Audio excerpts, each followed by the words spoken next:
에베소서 6장 13절부터 보겠습니다. 13절로 17절, 13절. 그러므로 하나님의 전신갑주를 취하라. 이는 악한 날에 너희가 능히 대적하고 모든 일을 행한 후에 서기 유함이라.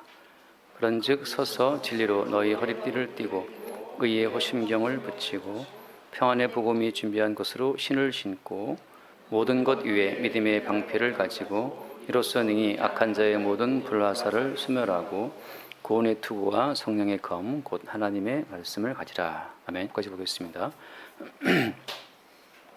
우리가 하나님 말씀을 대할 때 이 말씀은 우리가 듣고 실천해야 할 어떤 규례와 율법이 아니라는 사실을 우리가 생각해야 됩니다. 늘 말씀드리지만 이 말씀은 우리 보고 지키라고 주신 말씀이 아니라 우리가 지키든 말든 이 모든 말씀은 그대로 성취되고 이루어질 것을 말씀하고 있는 거예요. 우리는 뭐냐? 우리 인간들은 이 모든 말씀대로 살아갈 수 없는 존재라는 사실을 이 말씀 앞에서 입증을 당하면서 이 말씀의 진정한 성취자이신 예수 그리스도를 증거하도록 이 땅에 보내심을 입은 겁니다. 문장은 길지만 중요한 건 뭐냐? 우리는 이 모든 말씀을 읽고 듣고 실천할 수 없는 존재라는 사실, 그 사실을 바닥에 깔고 이 모든 말씀을 읽고 듣고 실천하시는 유일한 주체가 예수님이라는 사실을 증거하는 자들이 성도라는 거죠. 다시 말씀드리면 우리는 이 모든 말씀을 지키는 자로 세상에 나타나는 자들이 아니고 이 모든 말씀을 지키지 못함에도 불구하고 왜 의롭게 되어 왜 천국에 들어갈 수 있느냐? 의롭지 못한 자들이 어떻게 천국에 들어가지? 이 모든 말씀대로 실천하지 못하는 자들이 어떻게 하나님의 긍휼을 입지? 거기에 뭐가 있다는 거예요? 거기에 이 모든 말씀을 다 홀로 성취하시고 이루시고 본인이 이루신 성취하신 모든 말씀의 혜택을 성령에다가 다 집어넣어서 성령을 우리 가운데 부어주심으로 말미암아 우리가 지킨 것이 아닌데 예수가 지킨 것이 우리가 지킨 것으로 그렇게 계산되도록 그렇게 하신다는 분이 성령이라고 하는 거죠. 그러니까 우리는 뭘 바라보는 겁니까? 여기서 지키지 못하는 우리의 실상을 통해서 이 모든 말씀을 홀로 지키신 예수님을 증거하는 증인으로 우리는 드러나는 거예요. 말씀을 지킨 자가 아니라 우리는 말씀 지키기에 실패했지만 내가 실패한 이 모든 말씀을 완벽하게 지킴으로 말미암아 사흘 만에 죽고 부활하신 예수님이 계십니다라는 사실을 증거하는 그리스도 예수의 성취의 증인이라고 하는 거죠. 그래서 많은 사람들이 이 말씀대로 읽고 듣고 지켜보겠다고 무수한 세월을 노력했지만 역사상 아무도 이 말씀대로 지킴으로 말미암아 하나님 보시기에 의롭다라는 판정을 얻은 사람은 한 명도 없다는 거죠. 그게 이스라엘의 꿈이잖아요. 이스라엘 2000년의 꿈은 뭐냐? 이스라엘 2000년 역사의 꿈은 무엇이냐면 이 모든 말씀대로 규례대로 순종함으로 말미암아 하나님의 온전한 복을 받아보자라고 하는 거잖아요. 근데 그 역사는 늘 실패했죠. 실패함으로 말미암아 예수님이 오셔서 예수님 본인이 십자가에 못 박혀 죽는 그 시점에서 다 이루었다라고 말씀하심으로 말미암아 평생을 말씀 지키기에 헌신했던 이스라엘도 실패했으나 나 예수가 다 이루었다라고 말씀하시는 그 말씀을 남기시고 십자가의 모든 사역을 종료하신 거예요. 그러니까 지금 우리 마찬가지죠. 우리도 이 말씀을 대할 때마다 내가 이 말씀을 지켜봐야지라고 우리가 나설 수는 있으나 이 말씀대로 살아보려고 나설 때마다 실패하는 그런 모든 과정을 통해서 이 모든 말씀을 홀로 이루신 예수를 증거하는 그 증인의 사명을 오늘도 우리가 하게 되는 겁니다. 그러니까 하나님의 모든 전신갑주를 취하라 이렇게 말씀하실 때에는 이 모든 말씀의 의도는 어떤 거예요? 한마디로 말하면 하나님의 전신갑주를 취하라고 말씀할 때에는 이것은 예수께서 홀로 이루신 모든 말씀 성취의 그 옷을 우리에게 입으라고 말씀하고 있는 겁니다. 전신갑주를 취하라 이렇게 말씀하시는 것은 적이 있다는 거예요. 적이 있다는 거잖아요. 전신갑주는 아무튼 전투를 위한 거니까. 그럼 적은 누구예요? 적은 성경에서 말하는 모든 대적이라고 하는 것은 대적의 원형이라고 하는 것은 여자의 후손의 발꿈치를 상하게 만들었던 그 뱀이 모든 대적의 원형이죠. 지금은 또 뱀이 있느냐? 지금 뱀이 있어요. 그 뭐라고 표현합니까? 옛뱀이라고 하죠. 옛뱀 곧 마귀라고 하잖아요. 옛뱀 곧 마귀라고도 하는 천하를 꿰는 자라. 천하의 모든 인간들을 유혹한다는 거죠. 무엇으로써? 예수님의 완전한 성취를 성경에 증거한다면 천하를 꿰는 마귀는 무엇으로 천하를 꿰고 있는 거예요? 너희들이 개인적으로 말씀을 듣고 읽고 지킴으로써 미흡한 너희들의 인생을 마저 채워라 이거죠. 채워라. 정도원이가 나랑 로스쿨 갈 거야. 그럼 아직은 로스쿨 안 간 정도원이는 로스쿨을 가야 될 미흡함이 있잖아요. 그 미흡함 자체가 이것이 어때? 이것이 그리스도 예수의 완전함 자체를 지금 부정하고 있는 상태라는 거예요. 성경에서 말하는 모든 것은 예수님이 다 이루었다라고 하는 그것이 우리의 전신 갑주이고, 그러나 옛뱀 사탄 마귀는 뭐냐 하면 예수님이 이루신 것은 그건 난 모르겠고 나에게는 아직 꿈이 있어. I'm still hungry. 나 아직 목말라. 나 아직 배고파. 나 아직 뭘 추구해야 돼. 예수님이 뭘 이뤘단 말이야. 예수님의 이루심과 나의 이 미흡한 꿈에 대한 추구라고 하는 것은 양립이 안 된다고 생각하잖아요. 우리는 항상 우리는 새로운 꿈이 주어지니까 월세 살다가 전세 살고 집 사고 집 한 채 부족해 두 채 사고 두 채 부족해 세 채를 사고 그러다가 무너진 꿈들이 얼마나 많아요. 연끌을 해서 집 사고 빚 갚느라고 또 그 집을 또 경매에 넘어가야 되는 상황이 생기고 그게 뭐 사람 죽이고 그런 뭐 영화가 있었어요. 뭐 28평인가 뭐 보다가 다 봤나 우리가 보다가 너무 지쳐갖고 못 보겠더라고. 무슨 영화가 이상해서 그 아까운 배우를 너무 낭비했더라고 생각에. 이 전신갑주는 대적의 어떤 공격을 막기 위한 건데 대적은 누구냐? 옛뱀 마귀인데 그 옛뱀 마귀가 항상 우리를 대적하는 공격하는 포인트는 어디에 있냐 하면 너 아직 부족하잖아. 너 아직 목마르잖아. 너 아직 모자라는 게 있잖아. 너 인생을 봐. 너 네 인생 꼬라지 그게 뭐냐? 너의 그 미흡함을 뭔가 채워야지. 라고 하는 것이 사탄의 옛뱀에 공격해 들어오는 포인트라고 하는 거예요. 그게 항상 우리 발꿈치예요. 뱀은 여자의 후손 발꿈치 상한다는 말씀처럼 항상 우리 발꿈치, 뭔가 우리의 그 부족한 부분을 물고 들어오는 거죠. 뭐가 부족합니까, 여러분? 목사님, 무엇이 부족하십니까? I'm still hungry입니까? 예. 그렇죠, 힘들죠. 예. 이렇게 예배 중에 사실 답변을 의도하는 물음 아니었는데 할렐루야. 이게 얼마나 좀 해맑고 순수합니까? 이게 우리 모두가 다. 근데 생각해 보세요. 어제 아침에 또 밤부터 이제 2층 장모님이 상태가 안 좋으셨어요. 의식이 혼미하고 막 쓰러지고 침대에 3번 떨어지고 그랬는데 그 아침부터 전화가 왔죠. 응급실에 갔다고. 그래서 지금 국립의료원 거쳐 지금 저 한양대 병원 응급실에 가서 지금 치료 중이신데 산소 포화도가 굉장히 낮다 그래요.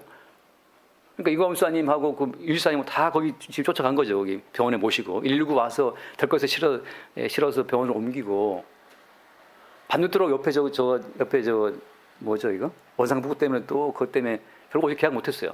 너무 늦도록 되다 보니까는 할 수가 없었죠. 그러니까 생각해 보면 어떻습니까? 우리의 삶이 미흡하냐? 너의 삶이 그러니까 완전치 않느냐라고 물어보신다 할 것 같으면 미흡합니다. 진짜 미흡함이 무엇인지 한번 보여줄까? 그것이 욥에게 벌어진 사건이에요. 욥이라고 하는 사람은 충만한 삶을 살았지만 그 욥의 삶의 10명의 아들, 딸, 그 모든 풍족한 재산, 수많은 사람들이 욥을 존경하는 그 인격적인 그 성숙함, 부족함이 없는 삶인데 너의 그 완벽함 자체의 근원이 어디에 있는지를 주님이 나타내기 위해서 하나씩 빼잖아요. 욥 가정의 완벽한 삶의 틀에서 재산을 먼저 걷어가시고 그 많던 재산이 이런저런 사건에 휘말리면 다 날아가잖아요. 아직 아파트가 있습니까? 원래 우리 아파트 없었죠. 그 아직 뭐 집이 있습니까? 아직 차가 있나요? 아직 건강이 있습니까? 한 번씩 빼볼까요, 주님 이렇게? 잠깐 아까 박수사님 대화했는데 어제 지난주에 슬리퍼 신고 계단 내려오시다가 또 넘어지셔갖고 척추 다쳐갖고 또 병원에 갔더니 이제 뭐 다행히 뭐 뼈는 안전하시답니다. 그런데 이제 그 잠깐 계단에서 쿵 떨어지면서 꼬리뼈가 나갈 수도 있고 척추가 나갈 수도 있고 뭐 다양한 사건이 생길 수가 있잖아요. 우리가 생각하는 그 완벽한 삶이라는 것 자체에서 주님이 하나를 빼면 그 빼지는 순간 지금까지의 삶도 얼마나 완벽했던가를 우리가 보게 되죠. 우리는 너무나 무지해서 주님이 주신 이 모든 삶 자체가 예수님이 이루신 완전한 십자가의 희생으로 주어진 은총의 선물이라는 사실을 항상 우리는 경멸하죠. 경시하죠. 주님의 이루심이 내 삶과 무슨 상관이야? 나 아직 이렇게 부족한데, 나 아직 이렇게 공고한데, 나 이 괴로운데. 주께서 그 부족하다고 외치는 그 삶의 일부분을 싹 빼시면 그때 우리는 그동안의 삶도 주님의 은총으로 주어진 충만한 결과였다는 사실을 그때 뒤늦게 보게 되죠. 항상 주님 하신 말씀이 뭐냐? 범사에 감사해라. 항상 기뻐해라. 또 뭐라고 했습니까? 쉬지 말고 기도해라고 하잖아요. 왜냐하면 삶 전체가 주님이 벌이신 일이기 때문에 주님이 벌이시는 그 모든 일의 형편을 우리가 살피라고 하는 것이 기도하라는 거예요. 기도하라고 하는 것은 미흡한 나의 꿈을 주 앞에 요청 드리밀라는 뜻이 아닙니다. 쉬지 말고 기도하라고 하는 것은 쉬지 않고 일하시는 주님의 형편에 참여하라고 하는 거죠.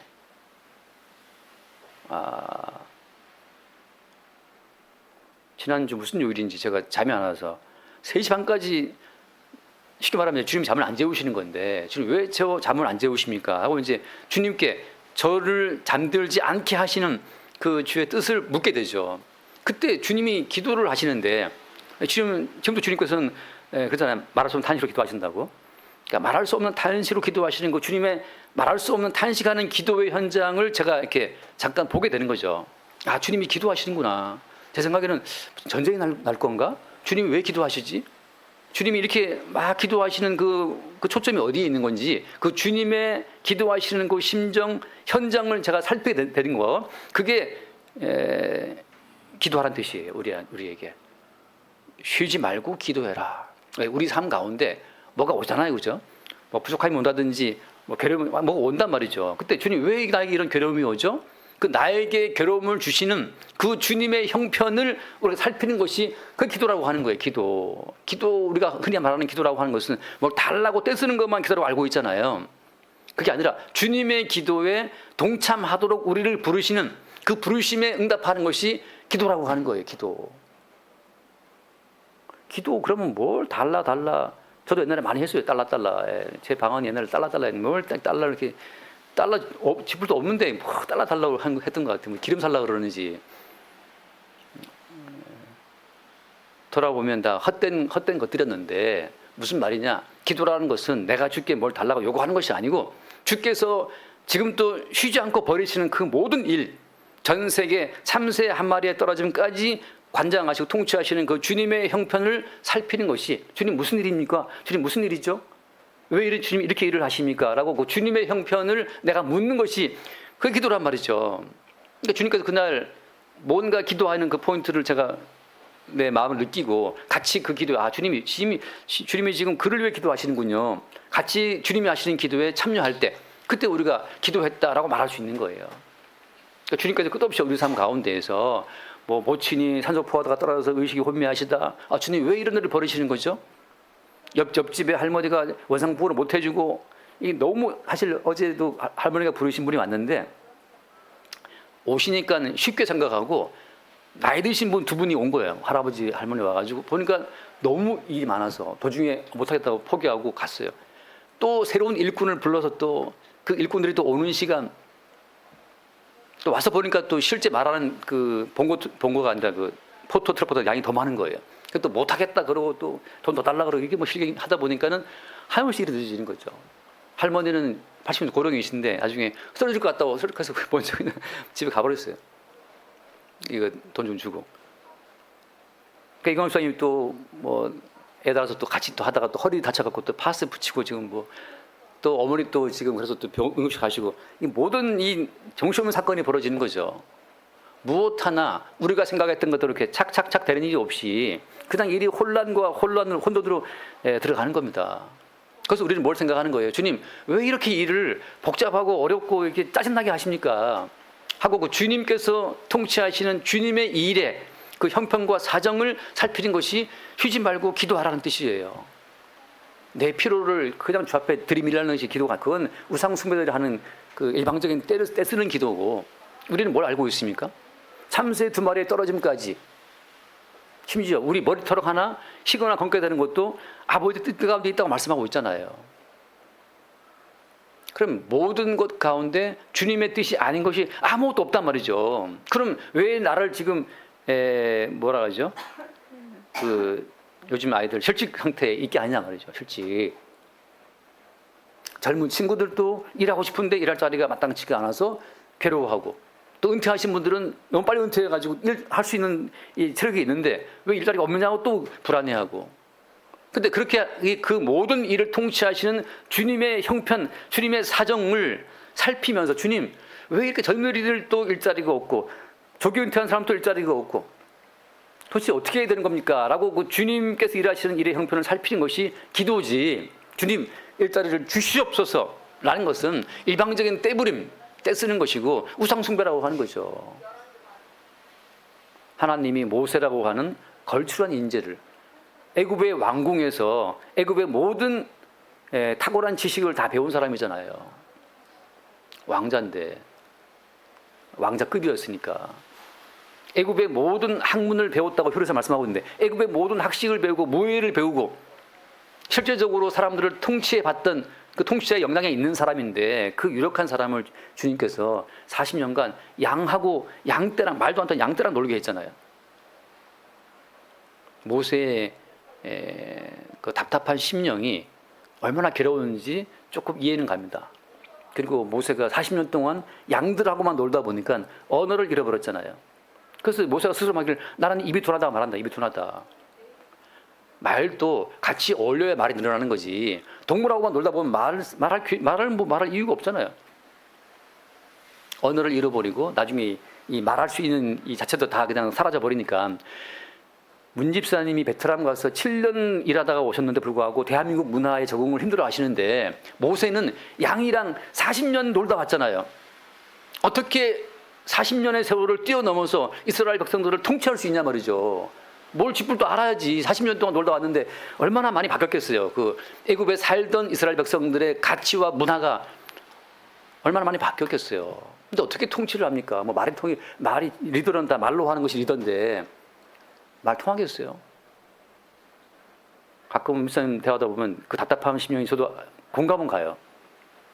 7년간 베트남에 있다 보니까 베트남 완전히 좀 약간 떨어진 문화잖아요. 우리는 디지털 문화가 막 빠르고, 그 7년의 세월도 따라가기 힘들어서 버벅거리고 계시는데, 모세는 40년의 세월을 당시 최고의 문화였던, 무명국했던 애굽의 문화에 있다가 저 사막에 베두인족 같은 살고 있는 거기 가서 양치기 하다 왔으니까 어떻게 애굽의 첨단 문화를 따라갈 수 있겠어요? 거기에 살면 어떻게 말로 통치할 수 있겠습니까? 근데 어떻게 그게 주의 방식이에요?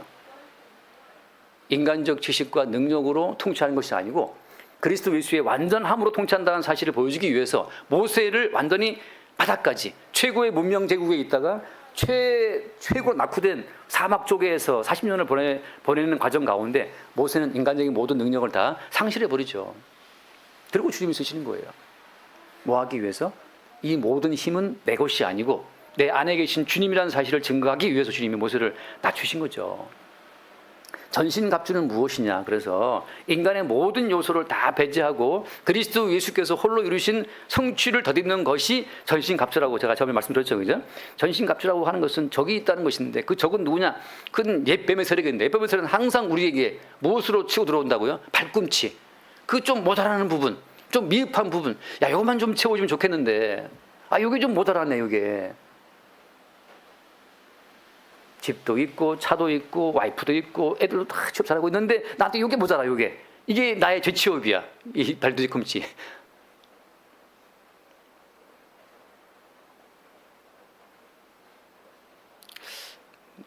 딸들 넷인데 딸들 셋은 다 예배 잘 나오고 있는데 딸 하나가 이게 말썽이네. 이게 발뒤꿈치. 이 딸은 어디 갔을까 지금도. 지금 뭐 자고 있나 집에서. 그 뭔가 주님께서는 우리가 느끼는 그 발뒤꿈치를 허락하시는데 거기에 어때요? 그 틈을 타고 옛뱀은 파고 들어오는데, 그러나 그것마저 어때? 주님께서는 그것마저 주님께서는 다 이루었다라고 하는 주의 성취 가운데 포함을 시켜서 우리 인생을 끌고 가고 있는 겁니다. 뭐 하기 위해서요? 지금도 우리를 노리고 있는 대적이 있다는 사실을 알게 하기 위한 그 통로로서 우리 가운데 항상 발뒤꿈치가 노출되어 있는 겁니다. 그래서 그 뒤에 말씀 볼게요. 한번 볼게요. 13절 말씀. 그러므로 하나님의 전신갑주를 취하라. 같이 봐요. 이는 악한 날에 너희가 능히 대적하고 모든 일을 행한 후에 서기 위함이라. 이미 사실 우리는 서 있는 거죠. 어디에 서라고 말씀하고 있는 겁니까? 그리스도 예수의 완전한 성취의 바탕 위에 서라고 말씀하고 있는 거죠. 미흡한 우리의 자리가 아니고 주께서 이루신 성취의 자리에 서라고 하는 거예요. 여기서 이제 중요한 갈등이 뭐냐 하면 도대체 예수님의 성취라고 하는 것이 우리에게 무슨 의미가 있냐라고 하는 겁니다. 왜냐하면 이걸 이제 이긴다라고 하는 그 승리의 관점 자체를 바꿔야 되는 겁니다. 자, 이긴다라고 하는 그 승리의 관점이 달라요. 다시 여쭤볼게요. 사복 카지노에 가서 도박을 하는데 돈을 따서 한 10억을 벌었어. 그럼 카지노에서 도박 10억을 번 사람이 있고, 또 하나 그 똑같은 다른 사람은 거기서 조그만 기업 사장이었는데, 중소 사장이었는데 회사 돈 다 끌고 와가지고 거기서 12억을 잃었어. 쫓겨났어요. 회사 돈 횡령으로 감옥까지 갔어.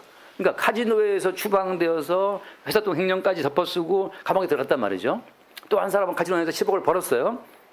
자, A는 10억을 벌었고 B는 감옥에 들어갔습니다. 누가 이긴 자죠? 자, 여기서 이긴다는 관점 자체가 다른 거예요. 이쪽 카지노에서 들끓고 있는 그들이 봤을 때는 어때요? 10억을 번 사람이 이긴 사람이죠. 그리고 12억 까먹고 감옥한 사람이 실패자란 말이죠. 반대로 카지노 중독에서, 도박 중독에서 빠져나오기를 간절히 바라고 있었던 그 집안 식구들, 그 중독 사장의 그 와이프와 아이들 입장에서는 어떻게 아빠가 도박 중독을 끊고 빠져나올 수 있지를 기대했던 가족 입장에서는 거기서 모든 걸 까먹고 나오는 그 자체가 가족 입장에서는 승리예요. 자, 무슨 말이냐? 옛뱀 사탄이라고 하는 것은 이 세상에 우리를 깊이 묶어두는 것이 옛뱀의 전략인데, 따라서 이 세상 가운데에서 승승장구하고 뜻을 이루는 것이 옛뱀의 관점에서는 승리지만, 이 세상 가운데서 우리를 빼내고자 하시는 주님의 입장에서는 이 땅에서 실패하고 이 땅에 다 털어먹고 이 땅에서 쫓겨나는 자들이 주님 보시기엔 이긴 자입니다. 여기서 우리는 어떤 걸 택하시겠어요? 우리는 어떤 승리를 원하시겠습니까? 현장에 있을 때에는 자본주의라고 하는 거대한 카지노판에서, 자본주의의 카지노판에서 아무튼 10억이든 20억이든 따고 붙어 있는 것이 이기는 자란 말이죠. 근데 주님께서 말씀하시는 주님의 나라라고 하는 것은 자본주의라는 카지노장에서 우리를 빼내셔서 그 아들 예수 그리스도의 희생을 위해 세워지는 새로운 나라로 끌고 들어오시는 것이 주의 승리예요. 중요한 것은 뭐냐? 우리가 어떤 승리를 바라든 그건 주님 보시기에 하나도 중요하지 않아요. 주님은 주님 뜻대로 해버리시기 때문에. 나는 이 자본주의 카지노판에 남아있을 거야. 난 끝까지 자본주의 카지노판에서 은퇴가 어디 있어. 내가 더 벌 거야. 내가 더 벌어서 내 아이들한테 좋은 걸 줄 거야. 더 많은 걸 물려줄 거야. 라고 하는 그 막 아둥바둥 하고 있는 그 자본주의 카지노판에서 주님은 뭔 헛소리하고 잡아채서 나온단 말이죠. 그걸 성경에서 뭐라고 합니까? 잠깐 말씀을 볼게요. 사도행전 4장. 주님이 이기신 방식을 따라가는 겁니다. 사도행전 4장 10절 말씀 볼까요? 10절. 너희와 모든 이스라엘 백성들은 알라. 너희가 십자가에 못 박고 하나님이 죽은 자 가운데서 살리신 나사렛 예수 그리스도의 이름으로 이 사람이 건강하게 되어 너희 앞에 선이더라. 같이 봅시다. 이 예수는 너희 건축자들의 버린 돌로서 집 모퉁이에 버린 돌이 되었느니라.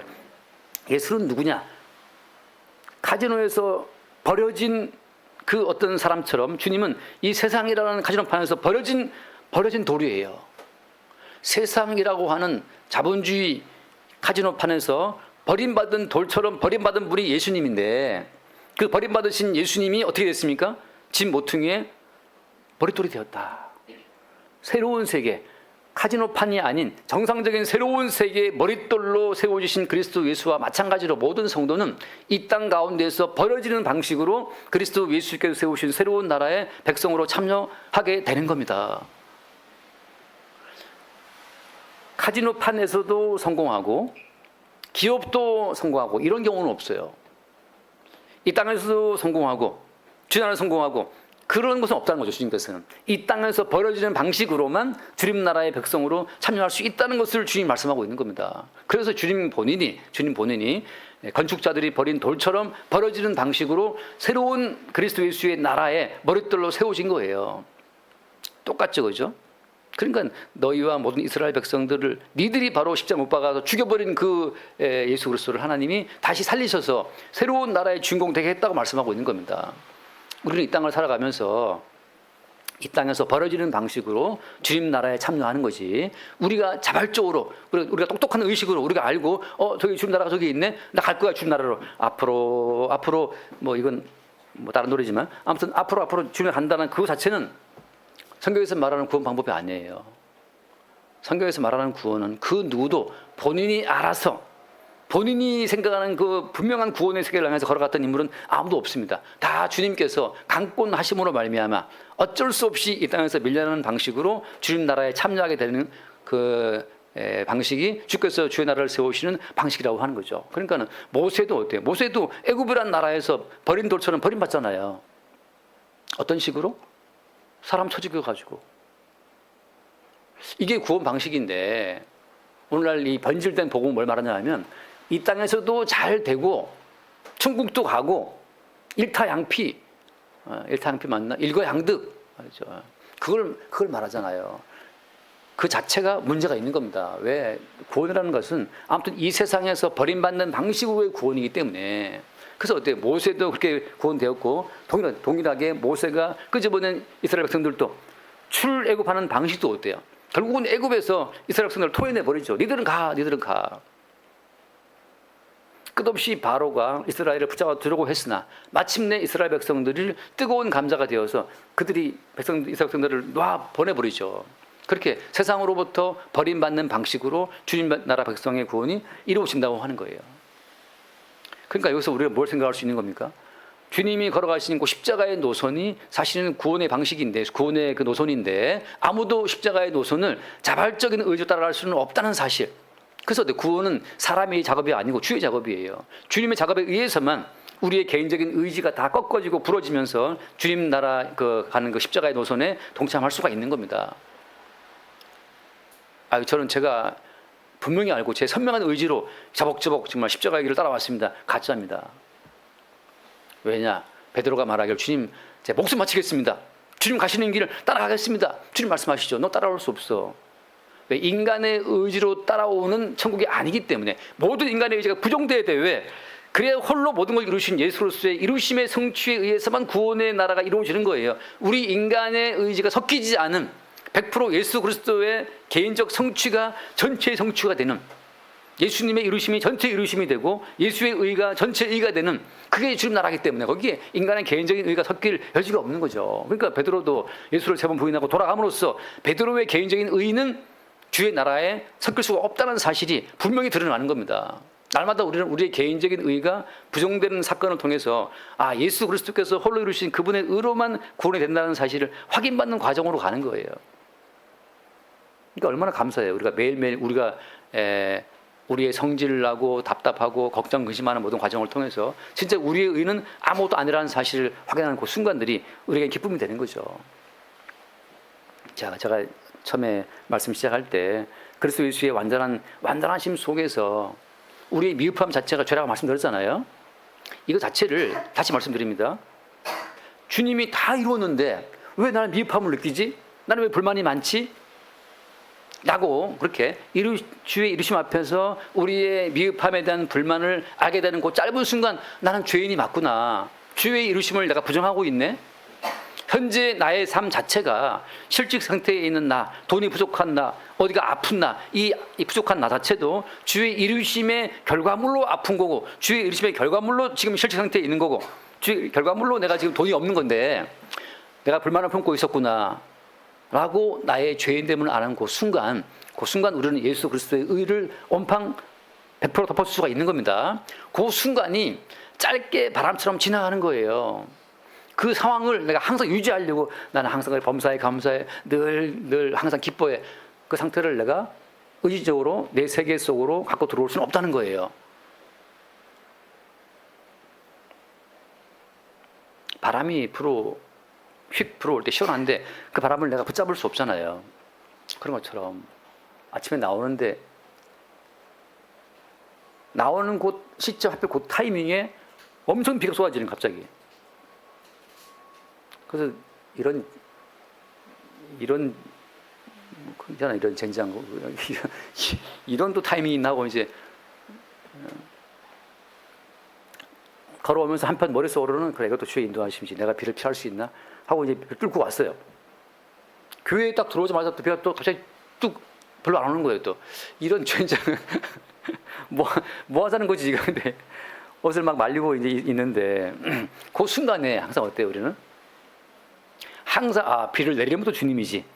늘 감사해야지. 이렇게 인위적인 나의 지식으로 인위적인 감사 상태를 유지할 수 없다는 거예요. 그래서 우리는 여지없이 우리는 우리 몸의 이 낮은 상태를 보게 되는 겁니다. 여전히 주의 이루심만 오늘에 바라보는 상태가 되는 거죠. 항상 완전한 이루심 속에 우리가 들어가 있는 것이 아니고 그 상태를 유지하라고 하면 또 법이 되는데 그것이 아니고 그냥 우리는 흙덩이에 불과한데 주님께서 주님의 생명으로 우리 가운데 바람처럼 임하여서 주의 이루심을 우리 가운데 휙 나타내 보여주고 또 사라지는 거예요. 그래서 뭐 어쩌란 말입니까? 그래서 항상 우리의 죄인됨과 주의 홀로 이루심의 그 아주 극명한 이 차이를 이 갭을 보임으로 말미암아서 완벽한 그분의 이루심을 찬양하는 우리 낮은 자리에 우리를 있게 하시는 거예요. 비가 좀 온다고 불평하는 그 허접한 믿음 가지고 무슨 주를 위해 살아갑니까? 어떠한 것도 우리의 의지로 소유할 수 없다. 자, 돌아서 봅시다. 돌아와서 또 시간이 또 많이 자, 14절. 그런즉 서서 진리로 너희 허리띠를 띠고 의의 호신경을 진리가 뭐예요? 진리가 주님이신데 다시 말해서 진리라고 하는 것은 우리가 가지고 있는 모든 세계가 비진리를 나타내시면서 오시는 거란 말이죠.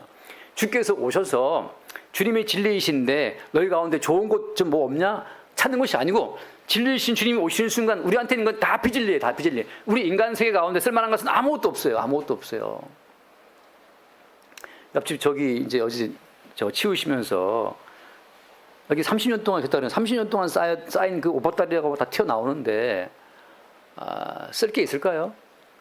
쓸 게 그냥 그대로 다 싣고 이제 버리는 거죠. 진리이신 주님이 내가 곧 길이요 진리요 생명이라고 오셨을 때에는 이 땅 가운데 진리가 없기 때문에 오셨으니까 우리 속편하게 인정합시다. 우리에겐 진리가 있다 없다? 우리에겐 진리가 없어요. 얼마나 속편해요. 우리 본인에게 미련들 게 없잖아요. 그러면 제가 예전 대학 다닐 때 그 단, 선, 뭐 증산 이런 데 좀 약간 심취했었는데 도교 이런 데 있잖아요. 히말라야 선인들이 500년을 산다는 거죠. 그래가지고 500년 동안 어떻게 살았을까 하고 또 뭐 그 책을 찾아 읽어보면서 그랬는데 어느 순간 복음을 알고 보니까 500년을 살 결국은 죽을 거 아니에요. 무셀러가 900년 살았는데 죽었는데 그 의미 없는 그 짓거리에 사람들의 모든 생각을 잡아서 끌고 가는 거죠. 진리로 허리띠를 띠라. 그 모든 말은 이 땅 가운데 어떠한 진리도 없다는 사실. 500년을 살든 800년을 살든 노자든 뭐 장자든 간에 공자든 왜 이렇게 자가 이렇게 많지? 노자, 공자, 명자. 아침에 술취한 올 때 어떤 김광자라는 분이 또 좋아요. 아멘 누르셨더라고요. 자가 많은지 몰라요. 그런 것처럼 얼마나 깔끔합니까? 그러니까 우리 안에는 다 갖다 버릴 것밖에 없어요. 저 30년 묵은 그 수선집에 모든 옷가지들을 갖다 버려야 되는 것처럼 우리 안에는 진리로 오신 예수님 앞에서 갖다 버릴 것밖에 없다는 사실을 알 때 사탄의 공격으로부터 우리가 벗어날 수 있는 거예요. 사탄은 말하기를 너에게 있는 쓸만한 부분이 있잖아. 너 인내심이 있잖아. 너 절제력이 있잖아. 논리력이 있잖아. 주님 보시면 어때요? 다 비진리란 말이죠. 물사님도 한 칼이 있잖아요. 물사님도. 제가 보니까 물사님도 대화를 해보니까 한 칼이 있으시더라고. 이게 이래서 이게 직장에서 나름 이렇게 올라가셨구나 싶은 거예요. 되게 이상한데 부드럽고 이러신데 대화해 보니까는 이게 카리스마, 칼이 하나 딱 있더라고요. 이게 사람들을 또 딱 통제하는 힘이었구나 싶어요. 부드러운 카리스마. 근데 부드러운 칼이든 빡빡한 칼이든 간에 주문이 다 쓰레기란 말 갖다 버려야 될 거란 말이죠. 그러니까 진리로 될 때라는 그 말은 그리스도 예수 이외에 다 쓰레기라는 그 확고한 띠를 띠라고 하는 거. 그러면 든든합니까? 벨트가 든든할 때. 저도 옛날에는 좀 뭐 있으면 그 혹시 뭐였나 그 책 읽어보고 뒤져보고 야 참 이 사람 똑똑하네 감탄하고 그랬는데 다 지금 뭐 다 쓰레기였던 거예요. 쓰레기. 제가 놀란 것은 지난주에 어떤 미국의 어떤 짤막한 동영상 봤는데 미국 이제 흑인 대학생 걔가 이제 동성애를 왜 하게 되느냐. 실제 자기가 여러 명 남자랑도 관계도 하고 동성애로. 근데 이제 걔가 그 미국 흑인 대학생이 했던 그 이유는 뭐냐면 어릴 때부터 그 동성애 자체가 쉽게 말하면 죄가 아니고 자연스러운 나의 어떤 의사 결정이고 성적 어떤 결정권에 대한 그 자연스러운 행사라고 하는 그런 이런 교육을 받아왔던 거예요. 그게 참 무섭더라고. 그런 교육과 이론이 있으니까 동성애는 죄가 아니고 이건 자연스러운 나의 어떤 성적인 표현이야. 이렇게 그 이론을 받아들이고 그 이론이 이 머리에 박혀있다 보니까 너무나 자연스럽게 그렇게 인생을 막 이게 동성애 가운데 결국 있다가 어느 날 어떤 그 뭐 토론인가 거기에서 처음으로 알았다는 거예요. 성경에 나와 있는 그 내용 그대로 동성애가 죄라고 하는 것과 인간이 날 때부터 이제 하나님이 남녀를 졌다는 그런 얘기, 약간 복음 같은 얘기를 들었던 것 같아요. 처음 브레이크가 걸린 거죠. 여러분 세상이라는 것은 선과 악의 지식을 먹게 했던 마귀가 통제하는데 마귀의 통제는 참 부드러워요. 마귀의 지배는 엄청 부드럽습니다. 어떻게 부드럽습니까? 선악의 지식을 우리 가운데 주입하는 거니까 강제력이 아니란 말이죠. 폭군이 아니에요. 마귀가 세상을 통제하는 방식은 아주 선악 가치에 부드러움으로 다가오기 때문에 공자의 가치 얼마나 이상적이냐. 플라톤이 말한 그 철인국가 얼마나 이상적인 가치관이냐. 맹자가 말한 사단이라는 것이 얼마나 인간의 고경을 말하는 것이냐. 이렇게 아무튼 사단의 모든 인간 통치는 그 아주 부드럽고 아주 그 뭐라 할까요. 인간들이 먹음직하고 보암직할 만한 그 지적인 만족으로 다가오기 때문에 벗어나기 힘든 거예요. 지금 무슨 말씀합니까? 진리로 허리띠를 떼어라 하는 그 모든 말은 이 땅에 길과 진리로 오신 예수님 앞에서 이 땅은 몽땅 다 비진리 다 갖다 버려둘 쓰레기 30년 묵은 쓰레기 인 거에 불과한 거예요. 그것이 공자의 말이든 플라톤의 말이든 간에. 지금 또 우리는 또 플라톤을 읽고 뭐 철학자들의 이야기를 읽고 제가 또 무슨 라캉의 얘기를 제가 보다 보니까 그 라캉이라는 사람이 프로이드의 심리학의 부족한 부분을 보충해가지고 그래서 상징계, 상상계, 상징계, 실제계를 만들었잖아요. 이론적으로. 근데 결론은 뭐냐? 결론은 그거예요. 아무리 인간이 상상의 나라를 펴잖아. 상상계에서. 내 비록 반지하에 살아도 상상으로서는 내가 지금 뭐 대기업 부장 될 수가 있지.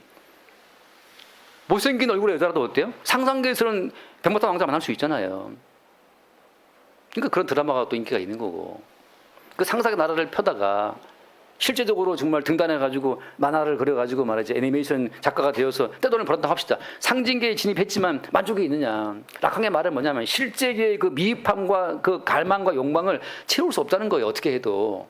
그 말이 그럼 무슨 말입니까? 그리고 선과 악을 아는 지식을 먹는다 하더라도 모든 인간들은 근본적으로 추방된 존재이기 때문에 가시 엉겅퀴의 그 실제계의 그 현실을 피할 수 없는 거예요. 아무리 개딸들이 상상의 세계에서 정치인들을 쥐락펴락 했나 하더라도 경제가 어려워지고 돈벌이가 없으면 그나마 그 짓도 못하는 겁니다. 무슨 말이냐. 마귀가 인간에게 어떠한 선악 지식으로 유혹한다 하더라도 주님께서는 우리를 가시와 엉겅퀴가 들끓는 이 땅으로 추방하셨기 때문에 어떤 인생이라도 항상 고통과 저주받은 인생이라는 사실을 주님이 말씀하고 있는 거예요. 유토피아는 없습니다. 그러니까 없는 거예요. 파라다이스도 없어요. 이 땅은 에덴 바깥 동네는 그냥 돈이 많건 적건 간에 가시와 엉겅퀴에 찔리는 삶이라고 하는 거죠. 80평 아파트에 살아도 와이프가 찌르고 애들이 찌르고 남편이 더 찌르고 가시와 엉겅퀴로 서로 찔러대는 삶인 거지. 직장이 있건 없건 간에 직장이 있으면 직장 가서 또 가시에 찔리는 거고 없으면 집에서 또 마누라한테 찔리는 거고 어디 가도 이 땅 가운데에는 저주투성이라는 사실이잖아요. 그게 진리가 우리의 허리띠를 띠게 하시는 주의 뜻이에요. 이 땅 가운데에서 우리가 지금 밥 한 끼 먹는다. 잠깐 웃을 수 있다. 그 순간순간이 얼마나 큰 은혜인지를 주님이 알게 하시는 거죠. 그래서 진리의 허리띠를 띠고 그다음에 의의 호심경을 붙이고 의의 호심경 인간들이 추구하는 그 모든 의는 다 가짜입니다. 예수님의 십자가의 피로 죽으심을 이루어진 그 의만 진짜인데 지금 또 어때? 마귀는 교회에 침투해 들어와서 당신들이 말씀을 읽고 듣고 지킴으로 의롭게 살아라고 말하잖아요. 그게 바로 미혹하는 말이라는 말이죠. 왜? 그리스도 예수께서 십자가에 죽으시고 이루어진 오신 그리스도 예수를 믿는 믿음의 의 외에는 다 우리를 미혹하는 사탄의 속임수입니다. 전신갑주를 입지 않으면 넘어가는 거죠. 이 성경 말씀을 읽고 듣고 지킨 자가 복이 있다. 이 모든 예언의 말씀을 읽고 듣고 지키신 분은 주님밖에 없고, 주님이 이루신 모든 성취를 성령 안에 꽉꽉 담아가지고 우리 가운데 받아라고 주신 거란 말이죠. 그러니까 우리는 성령 안에서 날마다 우리의 이 걸려 같은 의를 늘 발견하면서 주님이 이루어오신 완벽한 의를 믿는 그 믿음 안에서 의롭다함을 얻는 거죠. 그게 의의 오심경이에요. 인간의 모든 의는 고상해 보이지만 아무것도 아니에요. 제가 지난주에 잠깐 말씀드렸나, 김포에 아주 크고 유명한 그 아버지도 목사님이고 대를리어 목사님이 되신 분이 있어요. 찬송가 하나 들어가, 그분이 쓰신 곡이 들어가 있어요. 그분이 글쎄 외국에 나와서 무슨 도박에 중독이 돼가지고 교회 돈을 계속 야금야금 횡령을 하고 나중에 장로님 돈을 빌리고 결국은 교회에서 드러나서 쫓겨났어요. 쫓겨난 뒤에도 계속해서 아는 목사 타전해가지고 김 목사 돈 좀 빌려줘. 갑자기 동기 목사가 미친놈이라 해서 그분을, 그분이 왜 미친놈이야? 쭉 한 말은 그 말이에요. 그렇게 사람이 무너지더라 이 말이죠. 목사라고 해서 완벽하냐? 평생 얼마나 가르쳤어요. 강단에서 아버지도 목사고 본인도 목사고 큰 교회 목사고 찬송가에도 가사 하나가 다 들어와 있어요. 인간의 의로움이 30년 묵은 수선집의 그 옷가지보다 더 부패한 건데 거기 기다릴 거 있나 말이죠. 근데 끝없이 교회 안에서 계속 말씀대로 삽시다. 거짓말, 마귀의 속임수. 우리는 어때요? 말씀대로 살지 못하는 죄인이기에 주님이 홀로 십자가에 죽임당하시고 그 그리스도 예수를 믿는 믿음으로 우리는 어렵게 되었다는 그 사실을 성경은 증거할 뿐이에요. 나머지 모든 하라 하지 마라 이 모든 말은 끝없이 우리의 죄인됨을 드러낸과 동시에 예수의 이루심을 드러내는 말씀이기 때문에 인간에게 어떤 가능성을 두고 이렇게 할 수 있는 것처럼 말하는 모든 것은 미혹하는 말입니다. 15절 평안의 복음에 준비한 것으로 그러니까 복음 자체는 주님이 다 이루었다. 그 다 이루신 주님의 복음에 우리는 승선하는 거니까 얼마나 평안한 겁니까? 따로 내가 뭔가 이룰 의는 없어요. 정철아 집사의 의가 사람들이 보기에는 경건한 집사입니다. 하지만 주님 보시기에는 30년 묵힌 수선집에 있는 그 옷가지 같은 거란 말이죠. 박신구 집사님의 의도 나이 더 드셨으니까 이제 40년 묵힌 이제 그 옷이고, 여기에 끝없이 인간의 어떤 그 행위와 인간의 가치가 의미가 있는 것처럼 말하는 그 모든 것들이 그때부터 우리는 평안이 사라져요. 내가 해야 되니까. 정 목사, 당신이 이 말씀도 살아야지. 그 순간부터 그 말씀 살기 위한 몸부림 때문에 힘들어지는 거예요. 쉴 수가 없어요. 노이로제 걸립니다. 말씀 살기 위해서. 제가 예전에 대학 다닐 때 늘 데이비드 브레인드의 생애일기라는 책이 있었는데, 그 데이비드 브레인드가 그렇게 경건을 살기 위해 애쓰는 사람인데 그 사람 따라한다고 그냥 경건의 시간하고 기도하고 하루에 그 말씀 실천 체크하고 나중에 미치겠더라고. 너무 신경 쓰여가지고 뭐 하나 해도 이게 내 행위를 내가 통제해야 되다 보니까는 너무 이게 스트레스가 너무 심한 거예요. 토마스 캠피아가 쓴 그리스도를 본받아. 그리스도를 본받아 살기 위해서 살다 보니까는 정말 이게 너무 피폐해져요. 지나가다가 예쁜 여학생도 못 봐. 보면 딱 이렇게 돌아서 나를 눈치켜야 되니까. 이 예쁜 여학생 보면서 예쁘다 해야 되는데 이게 나를 그냥 통제하는 거죠, 통제. 마음사나 여기 올라가면 그 요걸 또 누르고 나를 이렇게 때리면서 그러니까 이게 정신 나가는 놈이죠. 무슨 말이냐? 평안의 복음이 주명한 신을 신으라 그 말은 주님이 다 이루셨어요. 다 이루신 주님의 그 구원의 배에 그냥 승선하면 그냥 타고 가면 되는 거죠. 그게 평안의 복음이에요. 모두에게 말할 때마다 다 주님이 이뤘다는 사실을 증거하는 그게 평안의 복음이죠. 16절 말씀, 모든 것 위에 믿음의 방패를 가지고 이로써 능히 악한 자의 모든 불화살을 소멸하고. 악한 자는 항상 우리 가운데 불화살을 쏘는데 어떤 불화살입니까? 네가 모든이 되어서 네가 뭔가를 해야지. 너의 삶을 돌아봐. 그게 무슨 삶이냐? 끝없이 우리의 삶을 압박한단 말이죠. 왜 이렇게 게으르냐, 악하냐부터 해서. 그때 우리는 뭘 바라보는 겁니까? 악하지 말아야지 라고 나로 돌아오는 것이 아니고 이렇게 악한 나로 말미암아 피 흘리신 그리스도 예수를 바라봄으로 말미암아서 지금 나의 모든 삶 자체가 십자가에 피 흘리신 주님의 은총의 결과물이라는 사실을 보게 될 때 그때 우리는 새로운 안목으로 모든 만물을 볼 수가 있는 거예요. 부족함을 채우기 위한 삶이 아니라 이미 주신 것을 볼 수 있는 안목이 우리 가운데 주어져 있는 거죠. 끝으로 17절 말씀 같이 봅시다. 구원의 투구와 성령의 검고 하나님의 말씀을 가지라. 이미 구원은 이루어진 채 우리 가운데 주어진 겁니다. 우리가 이루어야 될 구원이 있는 것이 아니고 이미 이루어진 구원이 우리 위에 씌워져 있는 거예요. 우리가 이루어야 될 구원이 있는 것이 아니고 이미 이루어진 구원이 우리의 머리 위에 씌워져 있음을 알라는 거죠. 구원받기 위해서 애쓰고 노력할 것이 아니라 이미 완성된 구원을 늘 새롭게 바라보라고 말씀하고 있는 겁니다. 네가 이룰 구원은 남아있지 않아. 이미 주님이 이 구원을 이루었다라는 사실을 우리 가운데 확인케 하시는 거죠. 끝으로 뭐였습니까? 성령의 검, 하나님 말씀하죠. 하나님의 모든 말씀은 성령의 검이기 때문에 이 모든 말씀은 내 것이 아니에요. 자, 다시. 저도 많은 말씀을 알고 있습니다. 그래서 누구를 만났을 때 그 말씀을 할 수 있어요. 할 말이 있지만 주께서 그 모든 말씀으로 말하게 하시기까지 말하지 않습니다. 왜? 그 모든 말씀은 내 것이 아니니까. 말씀은 누구의 검이에요? 성령의 검이기 때문에 성령께서 그 말씀의 검을 나를 통해 쓰게 하실 때까지 내가 그 말을 임으로 쓸 수 없는 거죠. 말씀의 주인공은 우리가 아니고 우리가 말씀의 종이에요. 말씀은 우리를 도구로 해서 그 말씀에 살아있음을 나타내고 증거하는 겁니다. 앉아주세요, 선생님. 마태복음 10장을 잠깐 봅시다. 마태복음 10장만 읽고 마치겠습니다. 마태복음 10장 19절 19, 20절 마태복음 10장 19, 20 보겠습니다. 마태복음 10장 19, 20 너희를 넘겨줄 때 어떻게 또는 무엇을 말할까? 염려하지 말아라. 그때 너희에게 할 말을 주시리니 20절 같이 볼까요? 말하는 이는 너희가 아니라 너희 속에서 말씀하시는 이 곧 너희 아버지의 성령이시니라. 뭘 말할지 걱정하지 마. 염려하지 마. 네가 무슨 말할지 걱정하는 그 순간 네가 말씀의 주인공이라고 지금 착각하는 거야.